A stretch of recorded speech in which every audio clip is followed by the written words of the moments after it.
I've been happy to see again that you started studying economics here at Freiburg University. It was some times ago. I don't say when. You finished with a degree at the University of Bonn, but also with an MSc at the LSE, and have a degree, a PhD from the European University Institute in Florence. Then Gernot worked a little bit as a postdoc at the University of Frankfurt, and then became professor of economics at Bonn University before he moved to the University of Tübingen, where he is since, 2015. Yeah. Right. So this is just to give you a brief overview of his career. You see the title of his talk, and you are happy that you are also having your co-author with you, so we are exactly. fight together. They are two, and have good luck. See you. All right, thanks a lot, Lars. This is joint work with Christian Bayer. Where is he? Here, okay, great. And Alexander Kowalewski, Fabian Serich, and we are very happy to be included in the program. It's the first time, basically, or we just started to present this paper last week.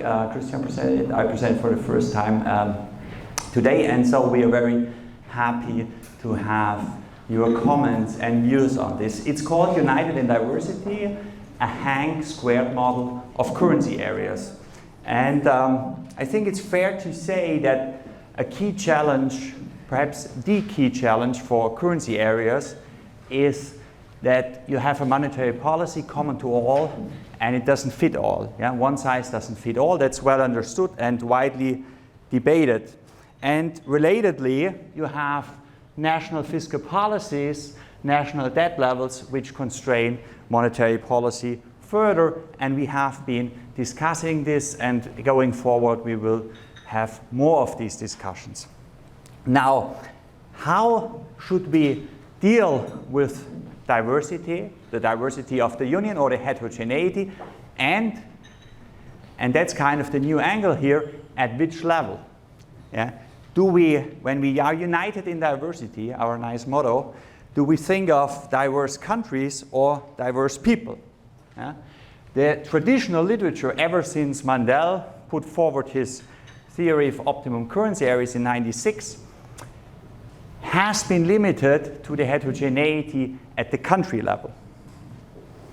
Okay, what we do, and we think that's a new and important perspective, we bring in heterogeneity at the household level, meaning heterogeneity within countries. So if you want to think about it in a simple way, the discussion up to date is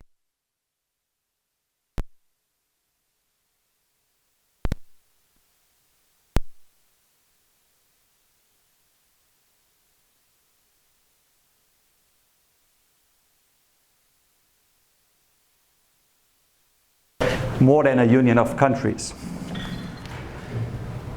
And that's important because, as we're going to argue in this paper, the heterogeneity at the household and the country level are bound to interact in dimensions which matter for the issues at stake. That's a general statement. To illustrate it, we focus on a particular case, and that's the case of individual income risk, which induces heterogeneity, diversity within countries, among people.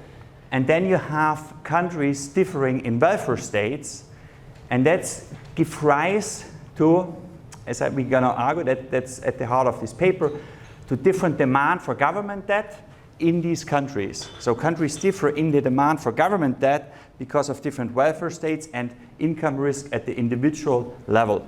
Okay? And to make this more concrete, we put up here a table which zooms into the euro area, looking at two countries where the difference is probably particularly stark. That would be Germany and Italy. Yeah? And welfare states differ here in our stylized representation fundamentally. If you start here at the bottom of the table, what we're going to use later as a number when we calibrate our model is that in Germany, minimum income benefit amounts to some 50% of the median income, okay? While in Italy, it amounts to 0. Okay? So there's no minimum income benefit. that has important implication in a world where your income is uncertain, where you face risk. So you have more demand for safe assets to self-insure against these income risks in the absence of a welfare state. And so you end up in Italy with a much higher level of debt than in Germany. Okay, 135% of GDP versus 60% of GDP. And that is also reflected in inequality. Okay, here you see the median wealth to income ratio in Italy is close to 6, while in Germany it's 1.5. And also the Gini for wealth is quite a bit higher in Germany at 0.77 compared to Italy at 60. Okay, so why is that? Intuitively, in our account, that is just a result of the income poor Italians trying eagerly to build up a buffer stock saving in order to be insured against the vagaries of the labor market. Okay, so that's at the heart of our analysis.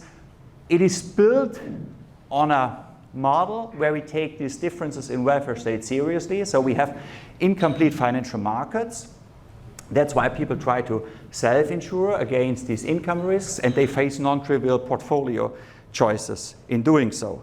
So we build on a model framework which has become very popular. I think it's fair to say almost the workhorse model in monetary economics in the last 5 years or so. The HANK framework, Christian has used a version of this before. He has been a key contributor to this literature. So what we do here is we put that model in a two-country setup, hence the name, the HANK squared. So we take two of these HANKs and put them together, and so we get that cute name. Okay. The two countries we use in our analysis are fairly similar, but we try to capture, in a stylized way, differences in welfare states. And then a key assumption is that for interest rates to be the same in these countries, the amount of government debt issued in both countries differs. So you have, in the face of these different needs for self-insurance emerging from different welfare state models. And then we take this HANK squared setup and embed it in an otherwise two-country model of a currency union. Okay? So what do we do really then in the end as an experiment? We look at a monetary policy shock, which is a common shock in a currency union, and look how it plays out under different budget rules. And we are particularly interested in the diversity, yeah? But we have this two-layer perspective. We look at the diversity across countries in terms of the effect of these shocks, and we also look at the diversity this shock has on the people which live in both countries. And that's, I think, particularly interesting here in this Walter Eucken Institute, because what our framework allows us to do in the end is to look at how different people hold different attitudes towards budget rules, yeah, depending on where they sit in the wealth distribution. So this is a plainly materialistic explanation of different attitudes to budget rules. So our take here is, it's not Kant and, some Germanness which accounts for different attitudes towards the budget. It's really plainly your portfolio, okay? Which makes you hold different attitudes. Okay? Now, this is a bold statement. Let me qualify it a little bit, because we do that conditionally on monetary policy shocks only. That's a limitation so far, because we only look at a particular place in the economy. You're standing here in 2020. We are contemplating an interest rate increase by the ECB, and we ask people, how do you like that, given where you stand in the wealth distribution?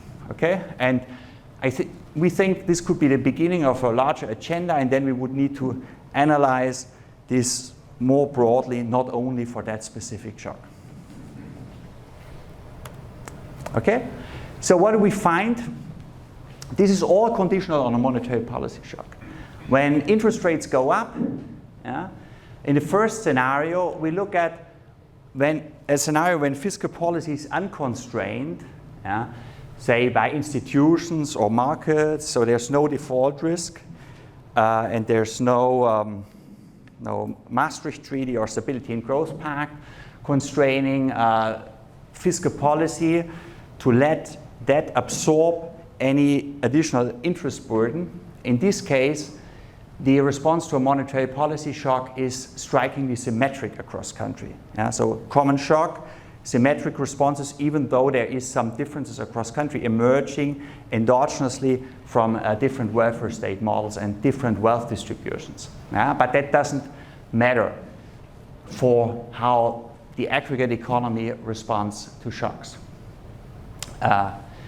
Now, this is quite a bit different when we impose the restrictions that the government budget has to be balanced at all times.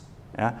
And here we think of markets demanding this, or the ECB not coming forward with a plan to prevent the fragmentation of the euro area, in which case we would think, okay, it's reasonable to assume that budgets have to be balanced.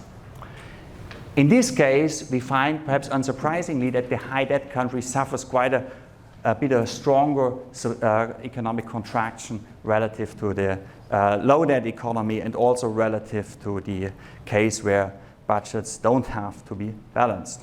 Okay? Now, the last bit of the analysis is then focusing on the people again, who gains and who loses out from this policy, and depending on the fiscal rules in place. Yeah? And here, the core message of the paper is very simple. Again, it does not depend on the country where you reside, but on the spot in the wealth distribution where you sit. Okay? So it's not your nationality, but your wealth that matters. And therefore, because wealth distributions differ across countries as a result of different welfare states, we can look at the political support as in terms of looking at the welfare implications of a particular policy mix, and we find that in these two countries to which we calibrate our model, the political majorities for fiscal rules is bound to differ. In the country with the low welfare state, you will find a particularly strong support for lenient fiscal rules in the face of a monetary tightening, while in the other country, where you have a more generous welfare state, the median voter is kind of indifferent between balanced budget rules and a more lenient fiscal framework. Okay?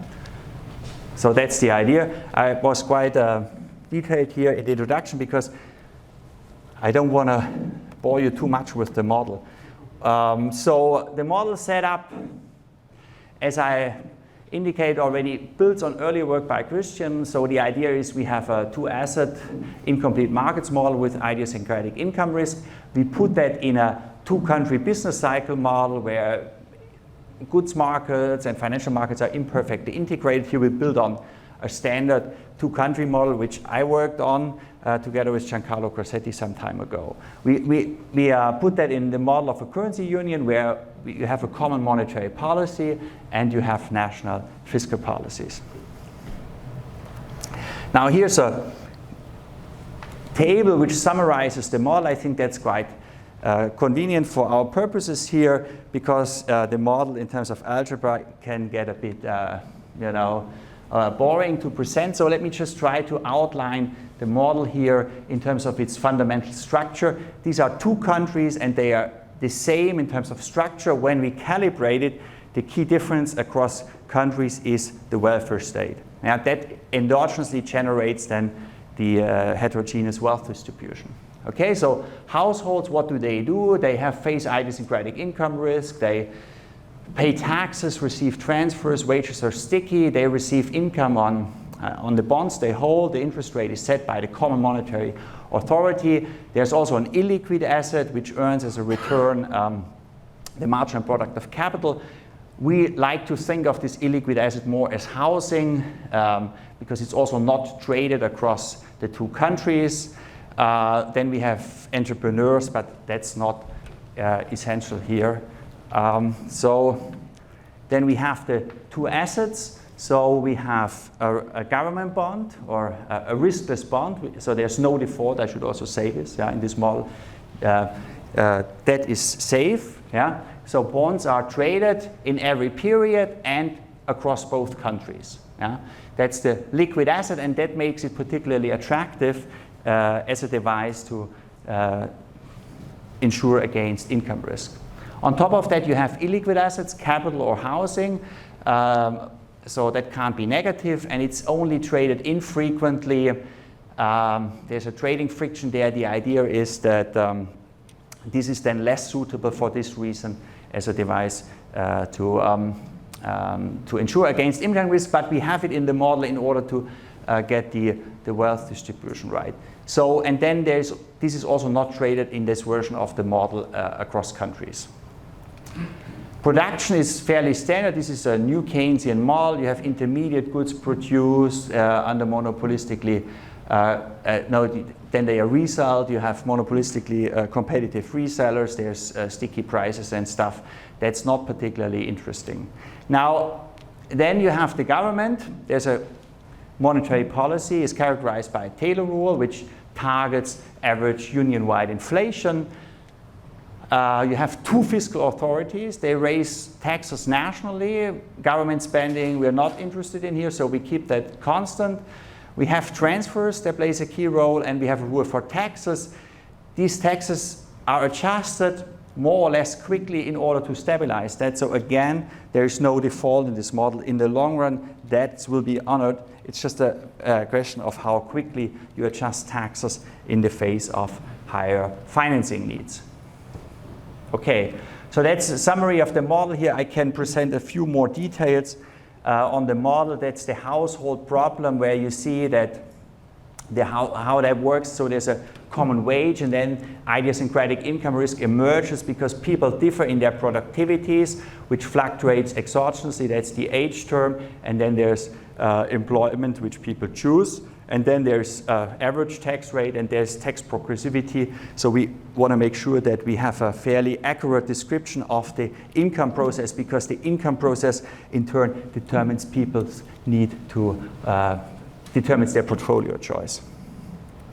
Okay, so there's the production structure. This is an absolutely standard model. We have two countries. There's final goods composed of intermediate goods produced in both countries, which in turn are differentiated Dixit, Stiglitz aggregates. Yeah, so I think this is not particularly exciting. So there's consumer prices, producer prices. We have them well defined. We have a real exchange rate.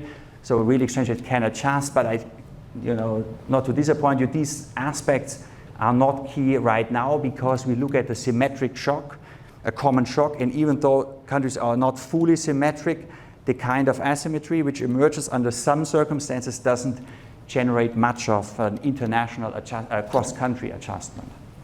Okay, so this is the demand for final goods. There's a Phillips curve in each country. So for those of you who know these models, this is familiar, and for those of you who don't, it's probably no time to go into the details. Yeah? So there's a government budget constraint. Let me just stress here, that's the average tax rate, and it adjusts in such a way to stabilize the level of debt. Either eventually, that would be the lax or lenient fiscal policy, so that allows debt to absorb an adverse fiscal shock, say higher interest rates, then you don't adjust taxes so quickly, only in the long run.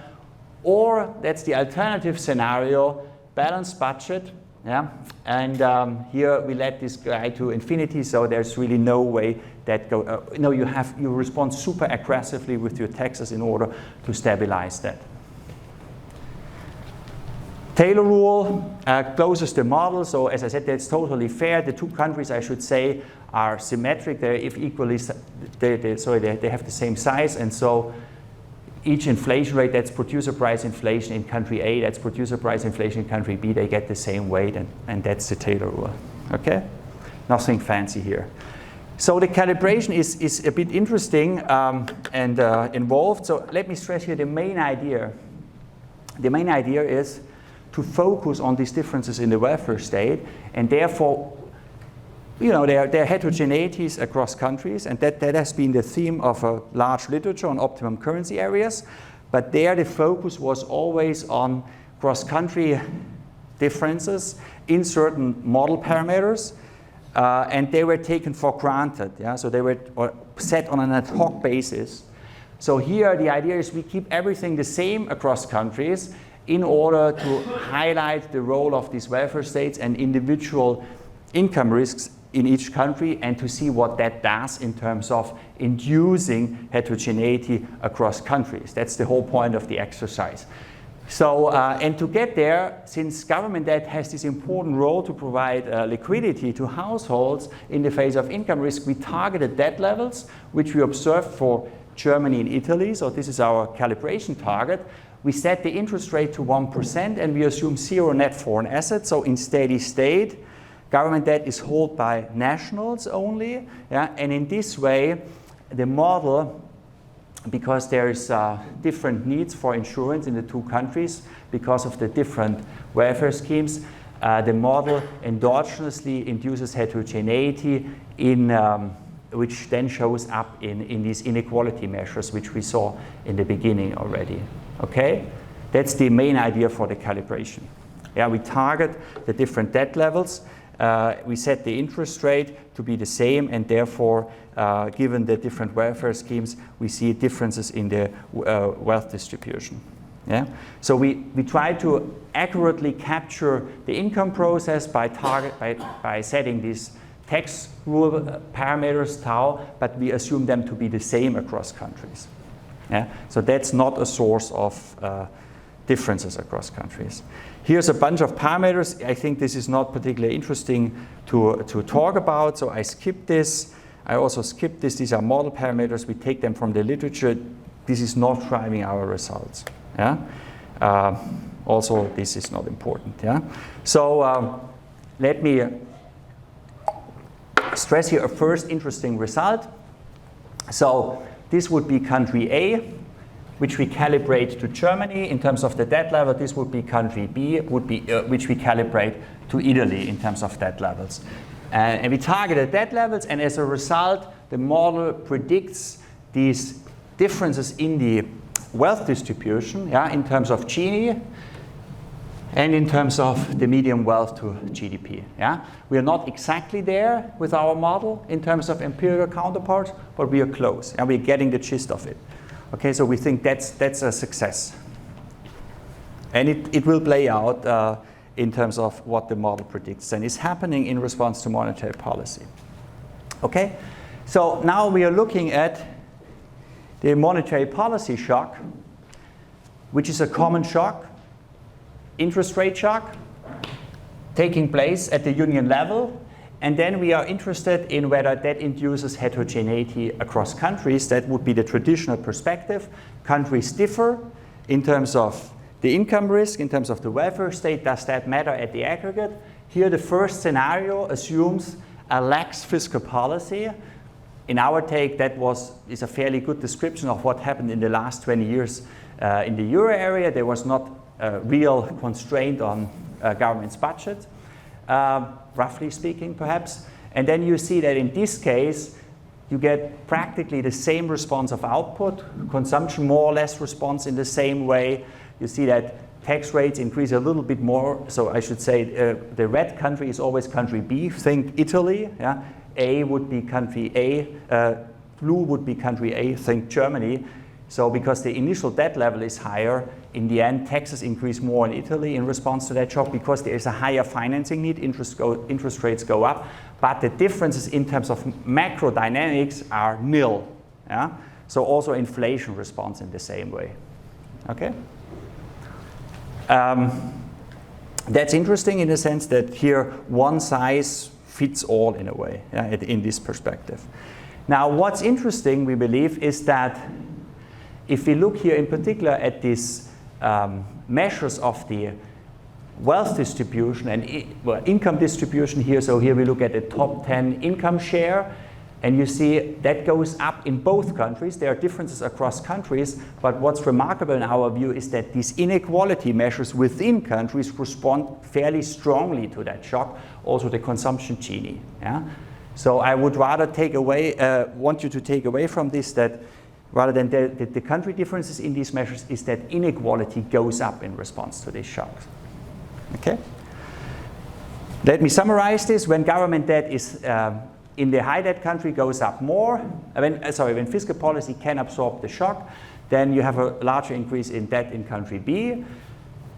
You have small persistent output losses. They are somewhat higher, but we could say, I said there are no significant differences. Depends on how you look at it. There's a recent paper by Corsetti and co-authors in the Journal of European Economic Association where they actually find for Italy and Germany that the output response to a common monetary policy shock is identical.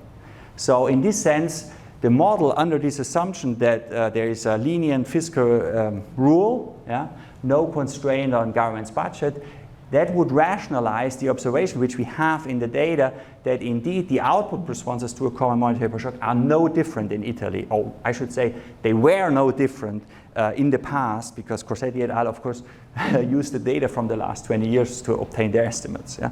Now going forward, it's interesting to contemplate what's going to happen in case fiscal policy would be subject to less lenient rules. Yeah?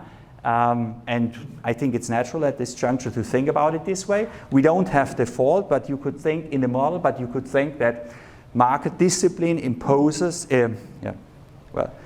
depending of course on what the ECB does, but a possible scenario is that because of the rising default spreads, which we have been discussing since yesterday, there might be an urge to balance the budget.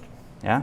And then what you get in response to this is that countries respond quite differently, and that's relatively straightforward to understand in this model. In this model, the balanced budget requirements, in the case of higher financing need, forces the government to raise taxes, and that gives you quite a larger recession now in Italy compared to Germany. So now you have, you could say this is impairing the monetary transmission mechanism, if you want to put it this way, given our discussion yesterday, in the sense that the common monetary shock impacts countries differently under the balanced budget rule.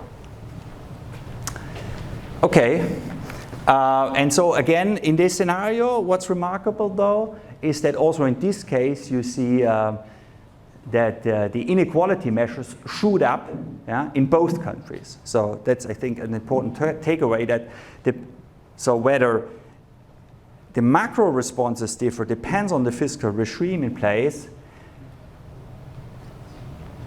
The response of inequality within each country does not. Okay, so the last part of our analysis looks then at welfare, and we interpret the welfare consequences, so what these policy measures do to individuals in our two countries. We directly translate this into political support. Yeah? So this is our political economy model. I don't know whether it lives up to your standards, but let's see. So the idea is the key observation to begin with is that of course the monetary policy shock which we look at, it's a common monetary policy shock, and it may or may not affect countries differently, but it does affect households differently. And the simple insight here is that better insured households can deal better with the recession. In particular, the bond-rich households, they enjoy higher returns. Then you also have a response of wages, which potentially differs and impacts countries differently depending on where they stand in terms of the income distribution. So what we now do is we simply calculate the consumption equivalent, which people, in which we measure people's welfare, how people's welfare responds to these shocks. And to summarize this somewhat, we look at the bottom 50% in the wealth and income distribution, at the top, bottom 50, then from 50 to 90, and the top 10%. But this is not essential where we slice the distribution. We get pretty robust picture here across different ways to slice this. So here is the baseline scenario which we had, our description of the past, so to speak, where we have the monetary policy shock. So we're asking, what is the monetary policy shock doing to households' welfare? The answer is it depends on where you stand in terms of the wealth distribution. Yeah? And then you see that, so the colors are the same as before, so blue would still be Germany, Italy would be red. Yeah? And then you see that the poor suffer most from that monetary contraction, independently of whether they're Italians or Germans. Yeah? And the rich, they benefit, yeah, independently of whether they're Germans or Italians. Okay? And this picture, interestingly, doesn't change much when we look at the alternative fiscal rule in place, the tight fiscal rule. Now you see the welfare losses are larger. Yeah? The welfare losses are larger for the poor. Yeah? And the welfare gains are somewhat higher for the rich, but the overall pattern is the same.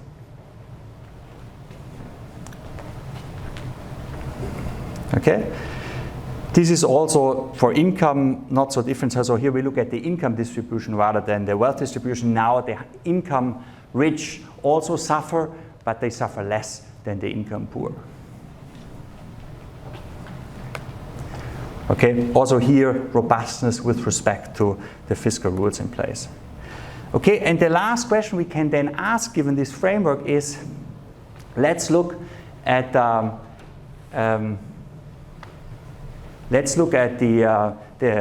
implicit support for the rules. And what we do here is simply we look at the entire distribution now in our two countries, blue and red, yeah? And we ask whether we look at the difference in terms of the welfare implications of that policy experiment which we are contemplating, tighter monetary policy, depending on which fiscal rule is in place. Tight budget minus lax budget. Yeah?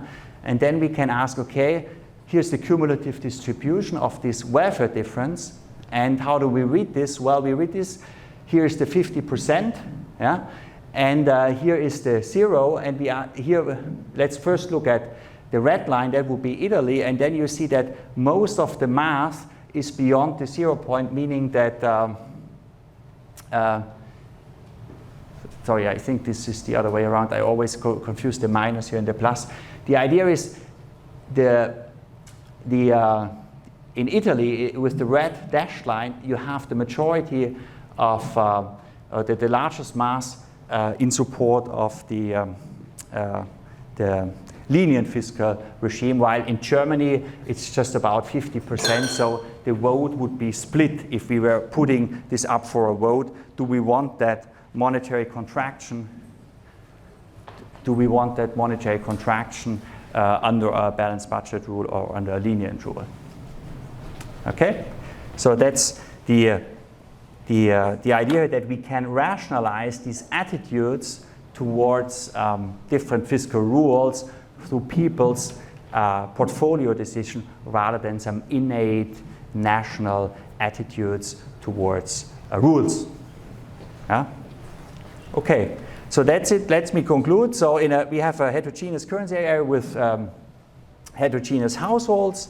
We have differences in welfare states, and those differences endogenously generate difference in the wealth distribution and in public debt. Okay? Despite these differences, the response to monetary tightening remains fairly symmetric if fiscal policy is unconstrained, but under a balanced budget rule, you get sizable asymmetries in the aggregate response. And the last thing, this is in a way one way to summarize it, if you want, that it's really the people and your position in the wealth distribution which is key rather than the country of residence. Okay. Yeah. Sorry. Okay. That's the thing that I said about it. Sorry. Yeah. Let me stop here. Yeah. Thank you very much. Thank you, Gernot.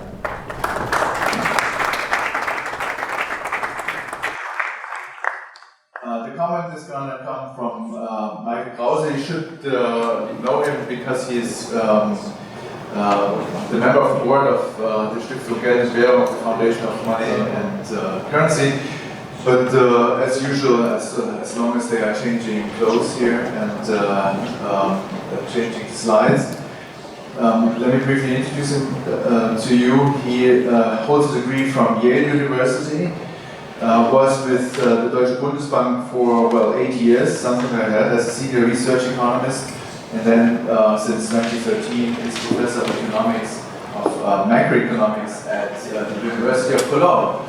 So, it's your turn. Okay, thank you very much. Thanks a lot. Yeah, I'm very happy to discuss this paper for two reasons. It's a very interesting paper, and I think 10 years ago, Gernot discussed a paper of mine, 15 years ago at the Bundesbank, so now I can reciprocate, finally. But only that a lot of times.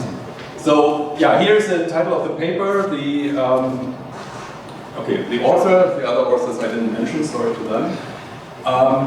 And yeah, at our conference here. So, let me put in a sentence what condenses what this paper does, and then I try to translate that into common language. So what they develop is a two-country heterogeneous agent nucleated dynamic stochastic general equilibrium model with maybe not as much stochastic as you may think when you read this, of a currency union with different fiscal structures and analyze the heterogeneous responses of countries and people within the countries to macroeconomic disturbances.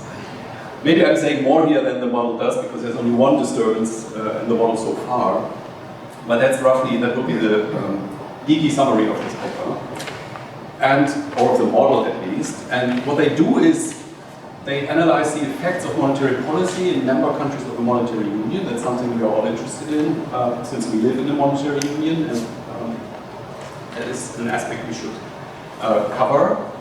And of course, there's this general problem that monetary policy in the European Union, for example, has only one tool, typically. I mean, they're trying out more nowadays, but the standard tool is the interest rate. And whatever the shocks are, they have to use this one tool.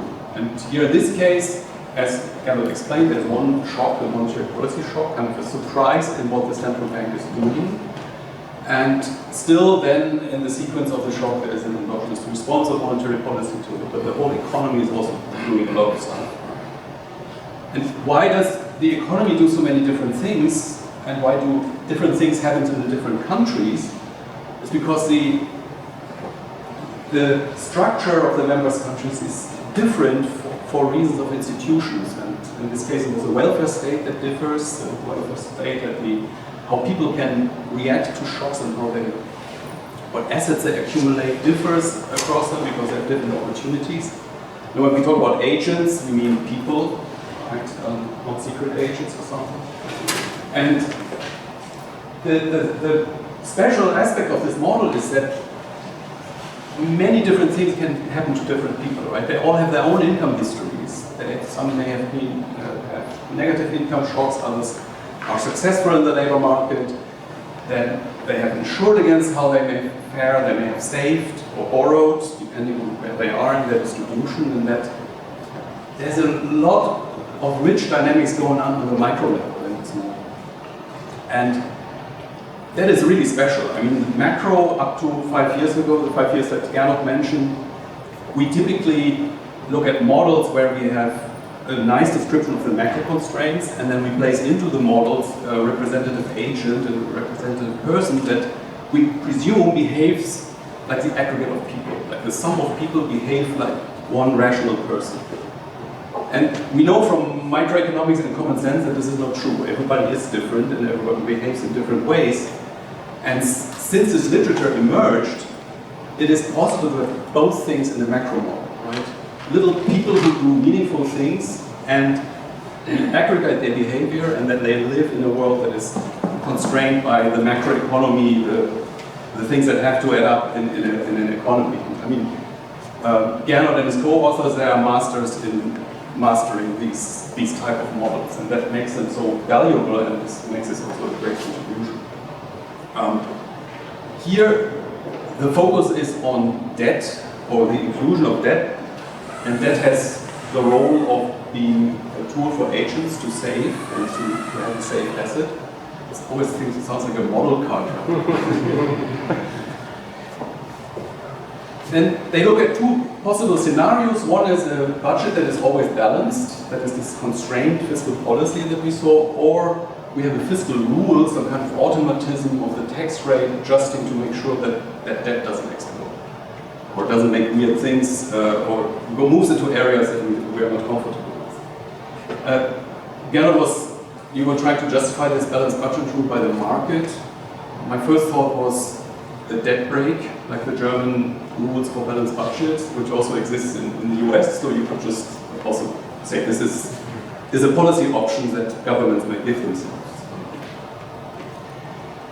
What is really nice in the model, because you have so many little people in the model that do different things, you can ask them what they think. Or you can at least put these thoughts into them, interpret their position and their interests, because they are generated in the model.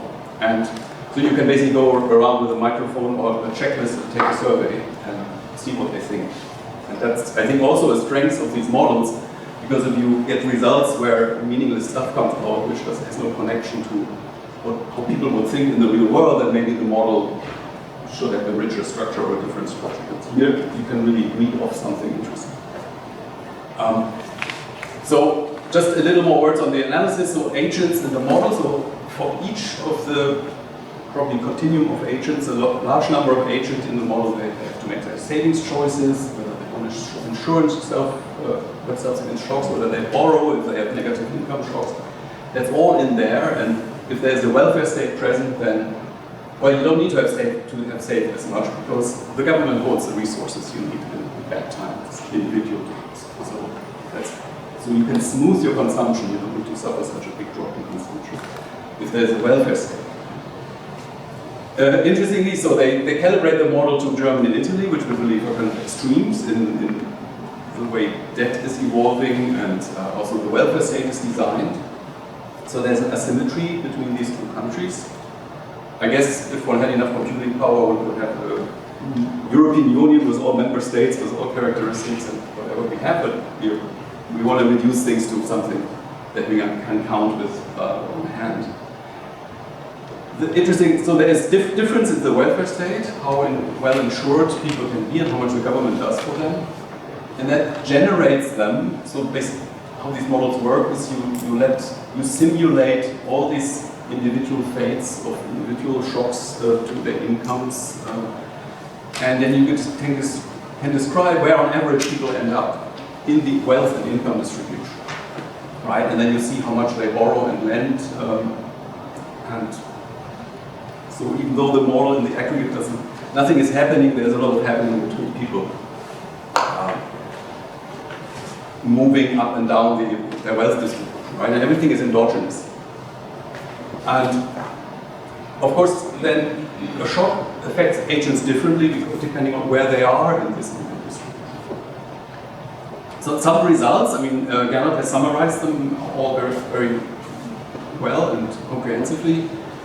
So if we have a lenient fiscal policy, so meaning we take the opportunity of borrowing in a recession or in a contractionary period, whatever the shock is, then he showed that the transmission of shocks is quite similar for both countries.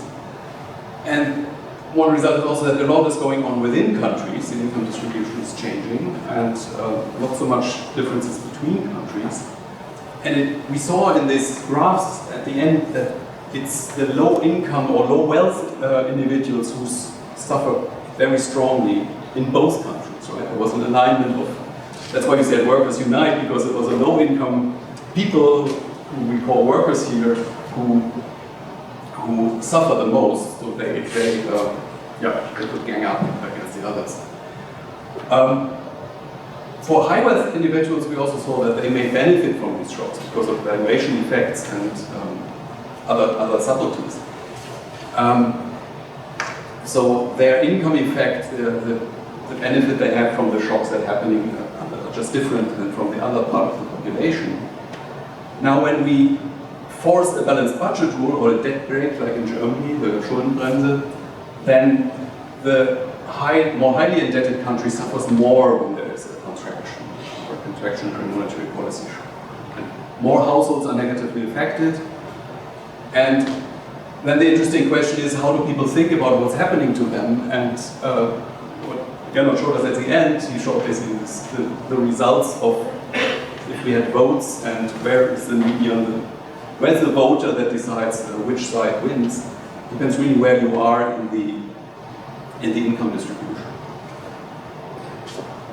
A few comments, both technical and maybe conceptual. You explained that you're calibrating the model to generate the 60% to GDP ratio in Germany and 135% GDP ratio in Italy. So you impose that, and then it wasn't clear to me whether the rest of the model that pops out, or the numbers that pop out, are basically a consequence of this imposition. You just place it there, but not the consequence of some underlying parameters in the structures that would then, if you would simulate the model, it would end up at these debt levels. But maybe it was clear, but I didn't quite understand whether you're in the end impose that, and then basically the model generates the conditions to be consistent with this, or whether this is really an outcome. One thing is you only consider one shock as a monetary policy shock, and it's a one-time shock, if I understand right, and it's a one-directional shock. So people live in a world where they think nothing is happening, and then one shock happens. So they're not really in a stochastic world. That's why I mumbled a caveat in the first bullet point that I had on the first slide. So it may differ if people know what kind of different shocks that could happen. First of all, there could be many shocks of the nature that you have, but there could be other shocks. Now, I don't know exactly when the computational difficulties start here and how far they go, but the world may be much more uncertain than the world that they live in your model. They may not even be aware that they live in an uncertain world. So that's a little bit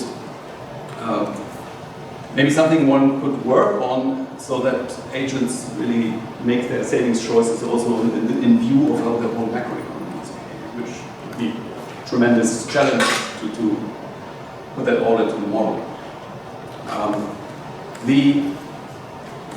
You said there is no default, so basically it doesn't matter how much, there's no fiscal limit, and debt always is sustainable because the tax rate always adjusts enough and is expected to stay high enough in order to stabilize debt, so nobody panics. Of course, that would be another big challenge, and probably another paper or two in a few years. But I think it's important to, at least maybe not the last point I just made, but with the shocks, that the model is a bit richer, because how people would vote and what kind of debt rules and what kind of fiscal arrangements they would like may change for different shocks. Right? I mean, I'm thinking of a cost-push shock, there's an inflationary shock. How is that cushioned by fiscal policy? Maybe everybody wants debt to rise. So this is very shock specific, the political economy conclusion that you made here for this scenario. I think we're almost done. So again, it's a monetary policy shock that is the driver, and it's quite untypical. I mean, we need this shock to explain interest rate movements that deviate from systematic movements of monetary policy, but it's not really a big driver of crises, right? We don't think that central banks are willingly creating recessions or booms.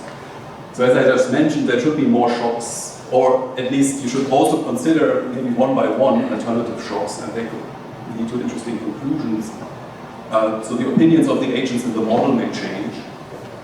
And it would also be interesting to see what maybe, for example, a cost-push shock, an energy shock, how debt behaves in response to the shock, and also how it affects individuals.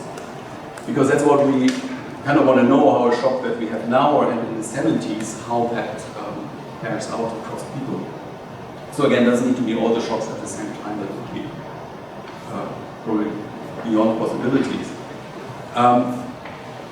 One could also ask how strong the variables fluctuate. Is it more the macro variables or less? But that's a big side issue. But how big the differences are between macro variables and micro variables, and how it differs across the shocks. Maybe interesting, but that was just a thought I had. But a crazy dream is, endogenous default. I think that makes it harder. So it's just not a serious comment that you should, that I think is something you should solve. need to solve immediately, but probably it always has to be discussed along the way. So I find this paper as a gem. I mean, it has so much stuff. It really solves something that made us always uncomfortable about our macro models. It goes really into the micro details. I mean, we saw already a lot of interesting things happening in the model, and we're going to dig deeper and ask a lot of interesting questions. And I think it also makes the analysis of monetary union models much richer and much more interesting. As you said, also at some point, usually we assume structures and then we see what happens. Here, many things come out endogenously. But I think it's kind of the beginning. I mean, there's so many extensions possible and different policy questions that you could address. And this framework would be a great workhorse for that. Okay, yeah, thanks. That would be my comments. Yeah, thank you. I think we only have 5 minutes left for questions. So who wants to start?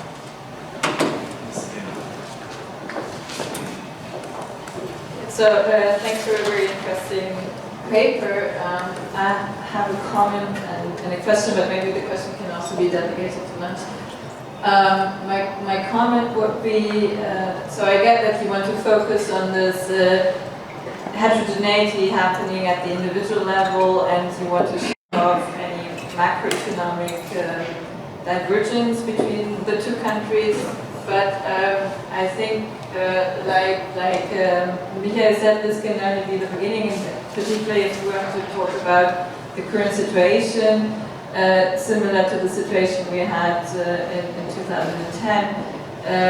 The macroeconomic divergence within the currency union are an important factor for also differences in how any monetary policy change will be transmitted to different countries within the currency union. So if you have persistent differentials in inflation rates, for instance, of course, a change in the policy rate is going to have a different effect, and then that could interact with the other type of effects that you have in your model. So I think it would be really interesting for the future to try and integrate that. Yeah, so I'll leave it there. Thank you. Let me make a couple of data points on these household portfolios. So by far the largest reason why the wealth income ratio is so different between Italy and Germany is housing. Because essentially half the Germans own their house, while 75% or so Italians do. And there are institutional reasons why, including very high cost of transferring property in Germany, lack of mortgage capability, and strong social housing policies, and which conditions do not obtain in Italy. Mortgage interest rate is still deductible in some way. Social housing is much weaker, and the transfer of property expenses are smaller. So if one does not take these things into account and tries to match this very different wealth income ratio, one will overestimate the role of savings. While it's not savings that drive the whole story, but rather these institutional differences. And the other thing, I don't know if you have included in your model, is the role of capital gains. Capital gains have played a very big role in housing, and much more in Italy than in Germany. But in Germany, recently, there have been very large increases in prices. So this 5.78, whatever it was, wealth income ratio is not generated in large part by capital gains, not savings. So if capital gains are not modeled, again the role of savings will be overemphasized. And that's an interesting twist because we know that monetary, or we suspect, that monetary policy has a lot to do with capital gains. So it could be an interesting factor to consider to endogenize these capital gains and generate these big discrepancies in the wealth income ratios. Thank you. I fear that you must reply immediately because Lat is waiting for us. Okay. Yeah, great. Thanks, Michael. Yeah, great summary of the paper, nice comments. Yeah, maybe we should have called it debt break, that's why our balanced budget rules. We thought, okay, we don't have the debt break, but what we do have right now is some pressure from financial markets. Well, we have the debt break in Germany, I guess, but not all over Europe. And so we have this pressure from markets to balance the budget. So, but yeah, it's a nice reference point, debt break.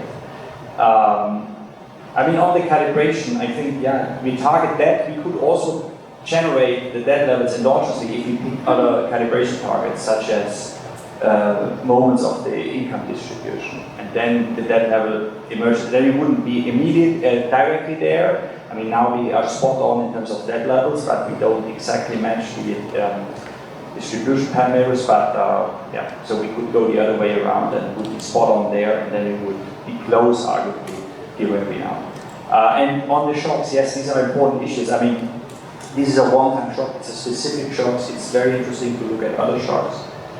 This is also in response to Lena. I mean, yes, when we look at, I mean, we could have country-specific shocks and see how they play out in our model and what our model says about the household distribution, how it changes in response to these country-specific shocks. I mean, these are classical questions in this kind of currency union debate, and we have this framework now to add this extra layer of analysis, which we think is interesting.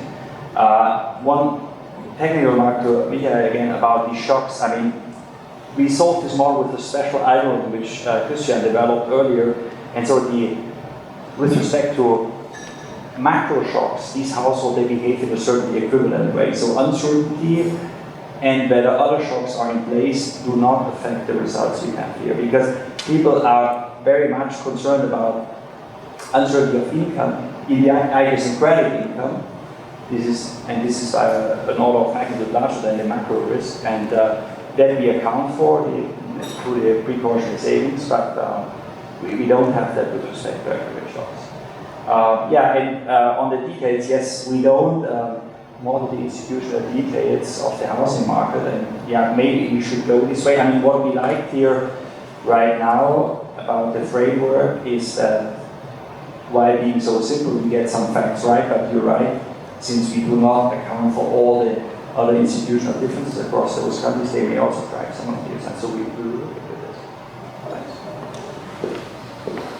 Yeah, thank you very much, and apologize that I have to cut the discussion in the end a little bit, but we have possibilities to discuss with Gernot and Christian during lunch, so they cannot eat then, but yeah, well, so enjoy lunch. We're going to be back in time at